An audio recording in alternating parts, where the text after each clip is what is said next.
us your name and what you do. And how long have you been in the industry? It's too long to count, but so Sherry Smith, president of retail media for Criteo. And this is where I get teased a little bit, but since 2008 in the industry. So when Walmart was about a year. I started Amazon in 2005, so I might have you. You probably have years. A bit more, yeah. I think Triad had started Walmart maybe a year. I think it was 2007, 2006. So it was probably right before, about after. So we're very mature. We're mature ladies. And lots of expertise. And here we are today. So yeah. All right. So now the real questions come. All right. So from your perspective, what's the biggest shift brands and retailers need to understand as we head into 2026? And where is Criteo focused on in this next chapter? I think brands are looking for what's real, what's myth. What should we focus on? If you think back, since we've both been in the space for a while, and you go back to 2020, and how rapid that transformation was, and how retailers had to get on their game with their pickup and their ordering and their own ecosystem, and RMNs were starting to really just burst at the seams, and online ordering, went from a small percentage to the only way to do things. And this 2026 is that on speed. It is that much faster, that much more innovation. I mean, this is the next cusp for retailers, brands, agencies as we move forward. And so I think between the fact and the fiction, it's really everything that comes in between, because it's not all going to happen in 26, just like it didn't all happen in 2020. It took a series of years, and even though AI is moving so rapidly, and innovation is going to happen fast and quickly, but that doesn't mean the change management within these companies, and even who owns the data, and how all that data comes together, and what does that mean for RMNs as things continue to evolve. I think that is the piece that's going to take time over the next few years of how do things shift, even just from trade to retail media to fulfillment, how do all of those things come together? And that is a much bigger project. And so I think it's very exciting. I think for Criteo, what we're starting to hear in practice, what's real for 2026. And I think it's been really what's real in 2025, but more so is that, proven performance it's no longer just you're not just running retail media to run retail media. I mean, it is absolutely, you've got to be able to provide that proven performance that I think more now than ever. See the rise of 3P and retailers that is happening, that is making brands have to rethink how they're spending, even like a Best Buy bringing on their 3P, and all about this. So, that is adding a whole other dynamic for this year of how they think about shifting those dollars. But I think the one thing that's consistent is that there's a lot of growth expectation out of retail media, and there's still a limitation in how much, dollars are there. So what we continue to hear and what we've been hearing and why we've done what we've done is that fragmentation is going to continue. There's not a need, there really needs to be this ability to unify and to be able to work across multiple, and to really, especially I think agentic is going to push us there even faster, where, it's not going to be, okay, did you meet your rev commit for this retailer or this retailer or this retailer? It's going to be more so about, how do you think as a media company?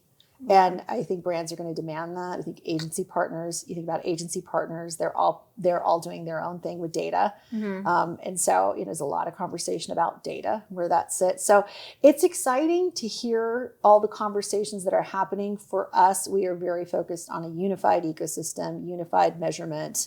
What can we do to help truly push RMNs along and take them to that next level of, okay, this is what the future looks like and the future holds. And that's big change. Even, we've been talking about API versus UI. You've got retailers, very managed service, and, they're 2-3 years in. So that's a big shift. And those are shifts we're going to have to make this year. On the API versus UI, I have a sticker for you that we've created at PackView, and it says API first. Yeah.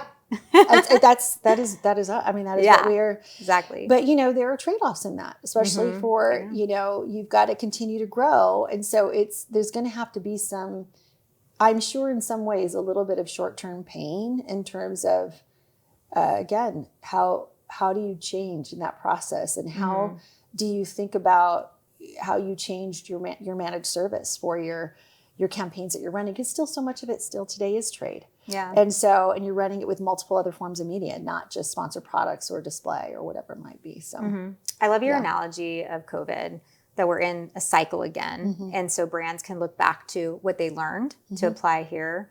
And I heard a brand yesterday say, we're not sure, should we be the first mover or a follower? So I think brands are asking themselves, should they wait and see what other brands are doing, or should they be first? So we'll see, maybe we'll have some of both, and we'll learn from the people who dipped the toe in first. Oh yeah. We were just, I will say, the panel that we were just on, one of the brands was saying how their executives and everybody is facing the same situation when you think about chatbots or whatever it might be. How come we're not showing up? And I've, this pressure. Yep. And so brands are going to have to start to make those trade-offs pretty fast and really kind of probably move towards that first mover and but also to manage expectations. Yeah. So. All right. So speaking of brands, what are brands asking for today that's different from what they were asking for even a year ago? And how is Criteo evolving to meet those demands? We are hearing, certainly there is more expectation on insights, insights ahead of media planning. And again, as every dollar is getting proved out, that becomes more important.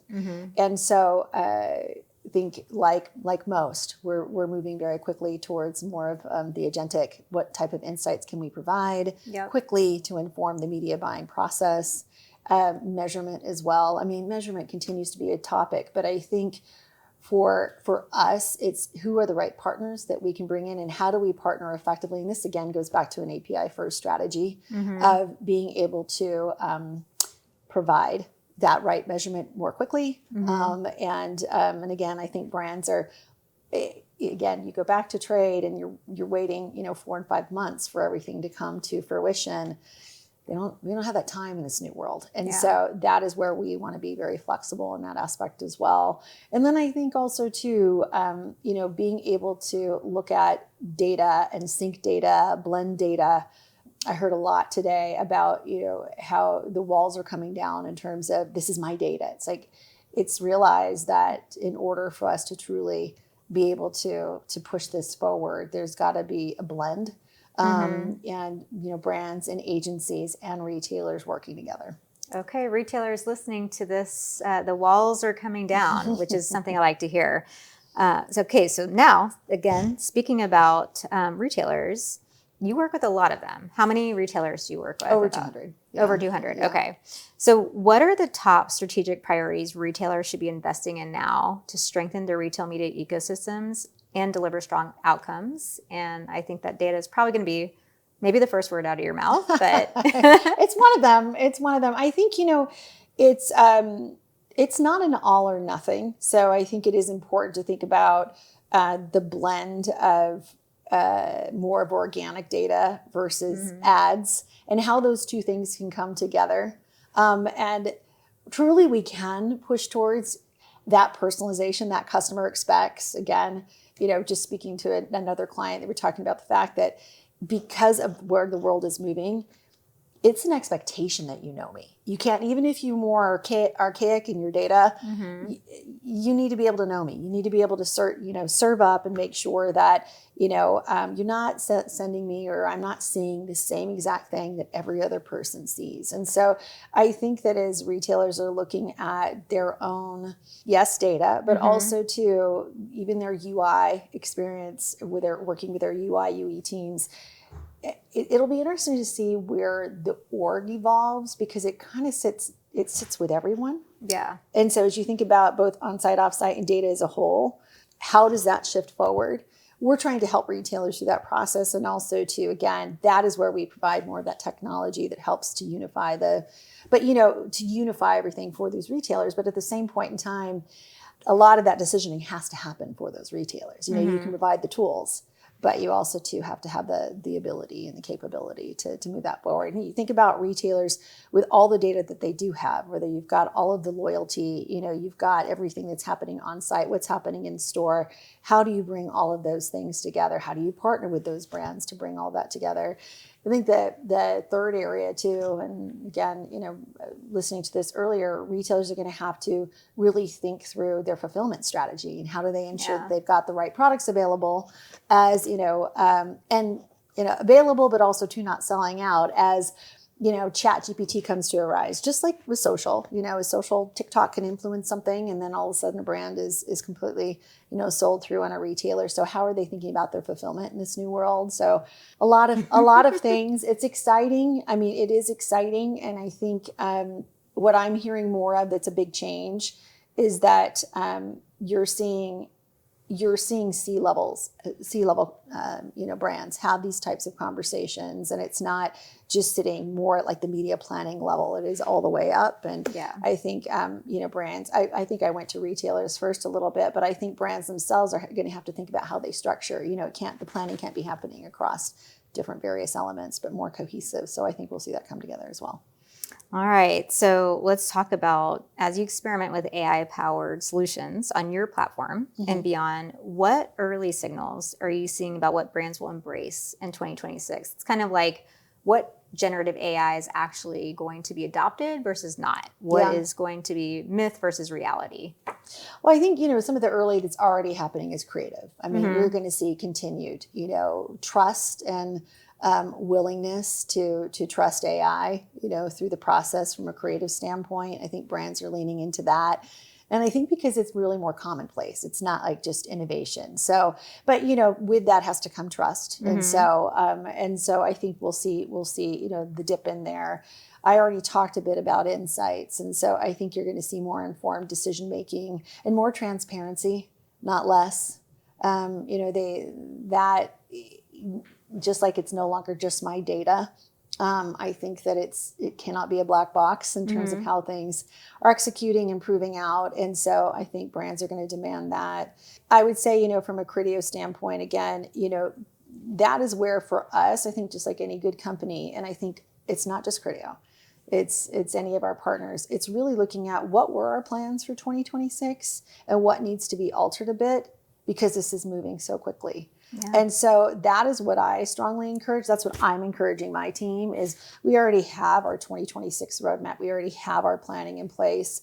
But I think it's going to take another refinement. We're at the beginning of the year. What are some things that need to be adjusted? But I think we've got more opportunity to do some innovation too. So, and again, I think that will come in the form of measurement. I think we'll see more of that there. And I think that you're getting these companies coming together that, that can provide that in a way that we haven't had in the past. And I think you've got retailers leaning in for that. And when you think about working across the ecosystem, you really need more of a third party to be able to do that and do it well. So I think we'll see the rise of some new partners. And I think some people leaning in as well in that. So. All right. Measurement, partners, lots of cool things for 2026. Yeah. Awesome. Well, thank you so much. It's such a pleasure. Yeah. And again, congratulations on all your success too. You too. Thank you. Thank you. Thanks.